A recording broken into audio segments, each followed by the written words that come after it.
नमस्कार सभी EPS 95 pension धारक सरकारी कर्मचारी राज्य कर्मचारी पेंशन धारकों के लिए इस वक्त की पेंशन को लेकर महंगाई भत्ते को लेकर एरियर को लेकर फिक्स मेडिकल अलाउंस को लेकर बड़ी खबरें निकलकर सामने आ चुकी है। आज की इस वीडियो के बारे में दोस्तों हम आपको संपूर्ण जानकारी पेंशन से जुड़ी देने वाले हैं, जिसमें कि दोस्तों ईपीएस 95 पेंशन धारकों के सरकारी कर्मचारी और राज्य कर्मचारियों के लिए प्रमुख 5 बड़ी अपडेट निकलकर सामने आ रही है। इनके बारे में दोस्तों आज की इस वीडियो के अंदर संपूर्ण जानकारी देंगे, इसीलिए आपसे निवेदन है कि दोस्तों वीडियो को आप लास्ट तक देखिएगा। तो सबसे पहले बात करते हैं दोस्तों, फिर एक बार कोर्ट जारी है पेंशन्स की जंग। ईपीएस 95 हायर पेंशन्स को लेकर इस वक्त की बड़ी खबर निकलकर सामने आ चुकी है। जी हां दोस्तों, ईपीएस 95 हायर पेंशन से वंचित करने की तैयारी, अब कोर्ट जाने की बारी और बड़ा नुकसान पेंशन धारकों को हो रहा है, इसको लेकर बड़ी खबर आ रही है। जी हां दोस्तों, जहां तक की जानकारी हमको मिल रही है, कभी भी ईपीएफओ ने सेल के किसी भी ट्रस्ट पर कोई भी सवाल नहीं उठाया है। ईपीएस 95 हायर पेंशन्स को लेकर ईपीएफओ के खिलाफ एक बार फिर से कोर्ट की शरण में जाने की तैयारी की जा रही है।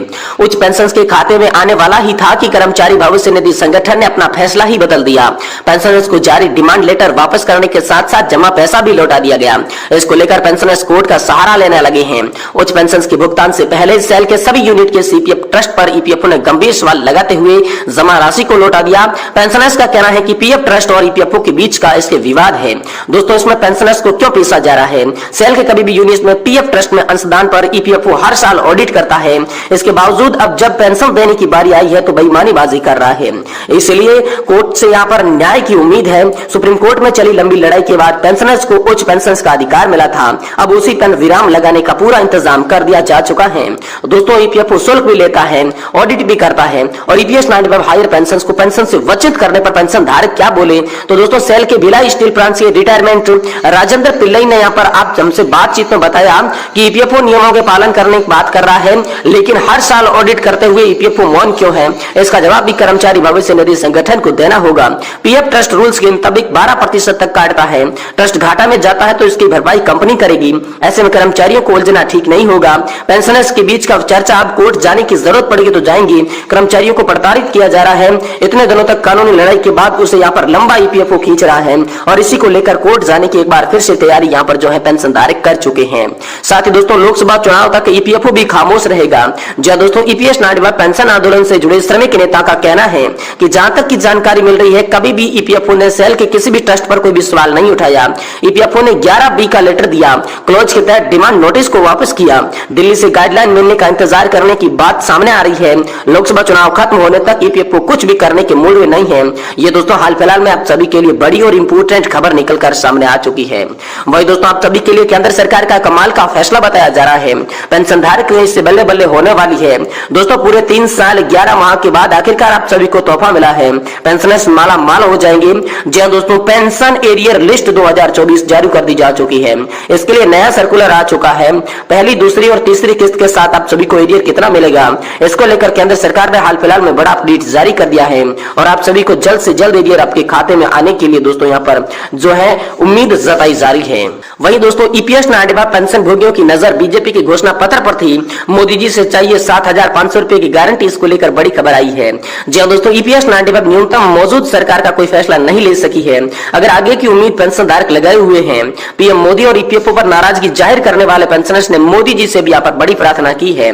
दोस्तों, पेंशनर्स राजेंद्र बिष्ट ने पोस्ट में किया है, इस माह 17 अप्रैल 2024 को रक्षा मंत्री राजनाथ सिंह जी की अध्यक्षता में गठित सदाहित समिति द्वारा बीजेपी का घोषणा पत्र यानी कि संकल्प पत्र जारी किया गया। बीजेपी के घोषणा पत्र समग्र रूप से मोदी की गारंटी को लेकर विकसित भारत पर फोकस है, लेकिन पेंशन धारकों का कहीं भी इसमें नाम उजागर नहीं है। दोस्तों, इसी कड़ी में समग्र देश के युवाओं, सम्मानित राजनेताओं, नौकरशाहों, पूंजीपतियों, व्यवसायियों और बुजुर्ग ईपीएस 95 पेंशन भोगियों को उनके परिवार से प्रत्येक व्यक्ति से विनम्रतापूर्ण प्रार्थना की गई है। सब बुजुर्ग ईपीएस 95 पेंशन भोगियों की मौजूद दुर्दशा और उनकी परिस्थितियों का समाधान यथा भोजन, चिकित्सा, मूलभूत आवश्यकता पूरी करने हेतु सम्मानजनक पेंशन दिलाने हेतु अपने अपने स्तर पर पेंशन धारक अटूट प्रयास कर रही है और इसी कड़ी में जन संचार और सोशल मीडिया के माध्यम से एक और अभियान चलाया जा रहा है। बीजेपी सरकार और मोदी सरकार अपने 17 अप्रैल 2024 के घोषणा पत्र में यहाँ पर पेंशन धारकों का जो गारंटी का मुद्दा है वो शामिल नहीं कर पाई। इसी को लेकर पेंशन धारकों में नाराजगी दिखाई दे रही है।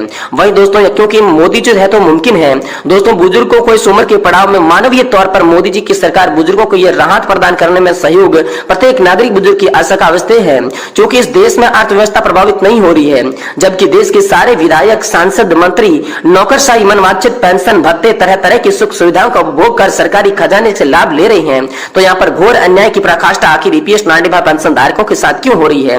दोस्तों, बुजुर्ग ईपीएस 95 पेंशन धारकों को सम्मानजनक पेंशन देने की सरकार की तथाकथित विशेष घोर अन्याय की पराकाष्ठा को दर्शाती है, जबकि सम्मानजनक पेंशन देने से सरकारी खजाने पर कोई ज्यादा व्यय या फिर बोझ नहीं पड़ने वाला है।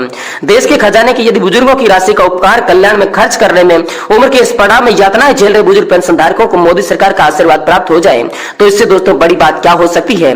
साथ ही पेंशन की गारंटी देने की दोस्तों बड़ी अपील यहाँ पर आप सभी के लिए की गई है।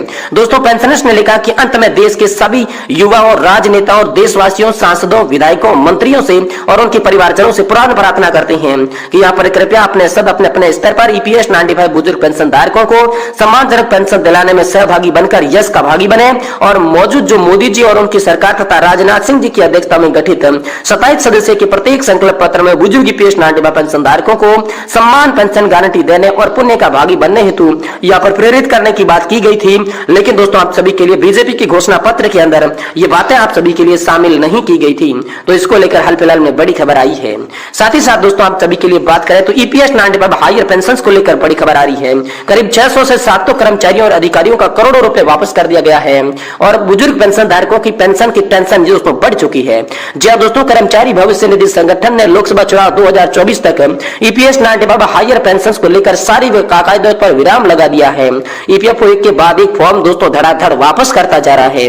दोस्तों, स्टील अथॉरिटी ऑफ इंडिया की भिलाई स्टील प्लांट के करीब 650 उच्च पेंशन फॉर्म वापस कर दिए गए हैं। पेंशन के लिए जमा किए गए डिफरेंस अमाउंट भी वापस किए जाने को लेकर हड़कंप मचा हुआ है। भिलाई स्टील प्लांट के कर्मचारी और अधिकारी इस बीच काफी तनाव में दिखाई दे रहे हैं। ईपीएस 95 हायर पेंशन को लेकर ईपीएफओ और सेल के बीच ठनी हुई है। ईपीएफओ का कहना है कि सेल के यहाँ पर सीपीएफ ट्रस्ट में ईपीएफओ की अनुमानित के लिए बगैर ही अनुमति के यहाँ पर जो है कंट्रीब्यूशन पर काम किया और यही वजह है कि दोस्तों बीएसपी के कर्मचारियों और अधिकारियों का फॉर्म वापस किया गया है। बताया जा रहा है कि 500 से ज्यादा कर्मचारियों का करोड़ों रुपए वापस जमा कर दिया गया है, जिसमें 30 लाख रुपए तक का ब्याज सभी के खाते में वापस आया है। दोस्तों, न्यूनतम अमाउंट की बात करें तो यहाँ पर 2.5 लाख रुपए है और अधिकतम अमाउंट जो वापस किया गया है उसकी राशि 30 लाख स्तर है। जब दोस्तों जीएसएम स्तर के अधिकारी का करीब 30 लाख तक के आसपास का जो ईपीएफओ के अंदर कंट्रीब्यूशन था वो वापस कर दिया जा चुका है। दोस्तों, ईपीएफओ के क्षेत्रीय कार्यालय से जब हमने संपर्क किया तो दोस्तों वहां से जानकारी आ रही है कि नई सरकार बनने के पहले कुछ नहीं किया जा सकता। फिलहाल सारी बाकायदा रोक दी जा चुकी है। केंद्रीय ईपीएफओ से कुछ गाइडलाइन नहीं मिलेगी और चुनाव के बाद ही दोस्तों ये तय किया जाएगा कि आखिर पेंशन धारकों के साथ पेंशन को लेकर क्या बड़ी खबर होगी, पेंशन धारकों के साथ कैसा न्याय किया जाएगा, ये दोस्तों आप सभी के लिए उसके बाद ही पता चल पाएगा। वहीं दोस्तों, डीए में 50% की बढ़ोतरी के साथ एचआरए भी आप सभी का बढ़ चुका है। सालाना आप सभी को 12,600 रुपए का फायदा भी होगा।